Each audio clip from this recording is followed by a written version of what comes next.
Are you tired of living paycheck to paycheck, with debt hanging over your head like a dark cloud? Well, you're not alone, my friend. The average American has around $38,000 in personal debt, and it's suffocating. But here's the thing, you can break free from debt, and I'm about to show you how.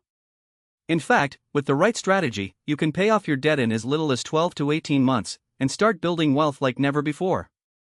Let's start with the two most popular debt repayment strategies, the debt snowball and the debt avalanche. The debt snowball, popularized by Dave Ramsey, involves paying off your smallest debts first, while making minimum payments on the rest. So, if you have a credit card with a $500 balance, a car loan with a $10,000 balance, and a student loan with a $30,000 balance, you'd pay off the credit card first. The idea is that quick wins will motivate you to keep going.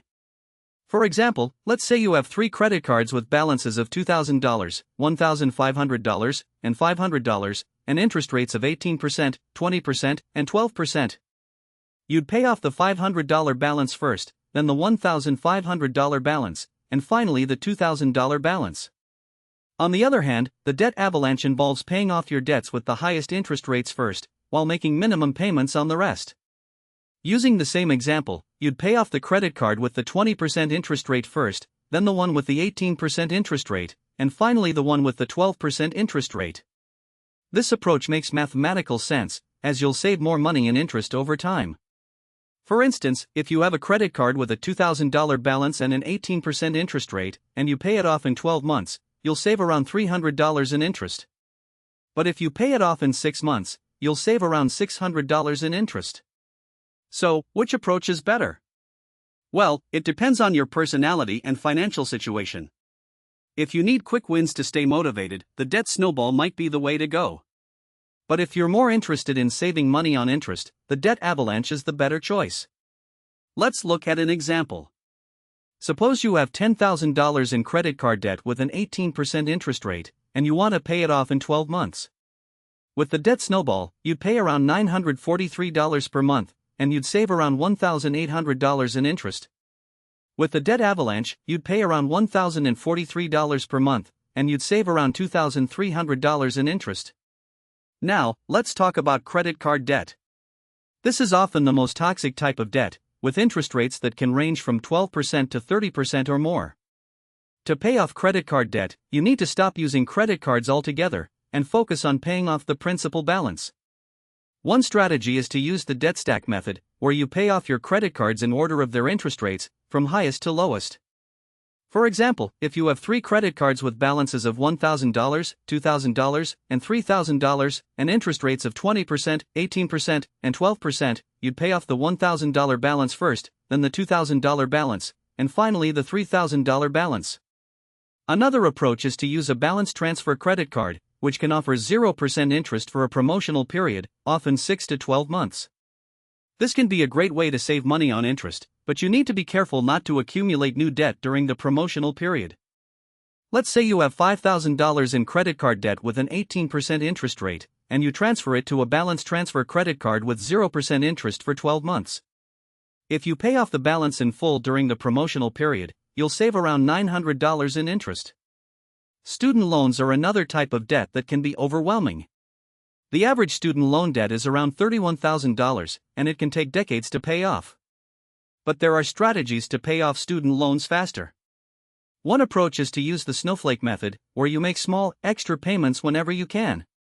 For example, if you have a student loan with a $30,000 balance and a 6% interest rate, and you want to pay it off in 5 years, you can make biweekly payments of $275, and you'll save around $2,500 in interest. Another approach is to use income-driven repayment plans, which can lower your monthly payments based on your income. For example, if you have a student loan with a $30,000 balance and a 6% interest rate, and you're making $40,000 per year, you might qualify for an income-driven repayment plan that lowers your monthly payments to $100 per month. However, keep in mind that these plans often extend the repayment period, which means you'll pay more in interest over time. Now, let's talk about negotiation tactics. Believe it or not, you can often negotiate with creditors to lower your interest rates or settlement amounts. This is especially true for credit card debt, where creditors may be willing to work with you to avoid sending your account to collections. For example, if you have a credit card with a $2,000 balance and an 18% interest rate, you can call the creditor and ask them to lower the interest rate to 12%. If they agree, you'll save around $300 in interest over the next 12 months. To negotiate effectively, you need to be honest and transparent about your financial situation. Explain your income, expenses, and debt obligations, and show that you're committed to paying off your debt. You can also offer to make a lump sum payment or set up a payment plan in exchange for a lower interest rate or settlement amount. For instance, if you have a credit card with a $5,000 balance and an 18% interest rate, you can offer to pay $3,000 upfront in exchange for a settlement amount of $2,000. So, how long will it take to pay off your debt? Well, it depends on your debt amount, interest rate, and repayment strategy. But with a solid plan and discipline, you can pay off your debt in a relatively short period. For example, if you have $10,000 in credit card debt with an 18% interest rate, and you pay $500 per month, it'll take you around 24 months to pay off the debt, and you'll save around $2,300 in interest. But if you pay $1,000 per month, it'll take you around 12 months to pay off the debt, and you'll save around $1,800 in interest. In conclusion, getting out of debt fast requires a combination of strategy, discipline, and negotiation. By using the debt snowball or debt avalanche approach, paying off credit card debt, and negotiating with creditors, you can break free from debt and start building wealth. So, what are you waiting for? Take control of your finances today, and start your journey to debt freedom. If you liked this video, be sure to subscribe to our channel for more personal finance tips and strategies. And if you have any questions or comments, please leave them in the section below. Thanks for watching, and we'll see you in the next video.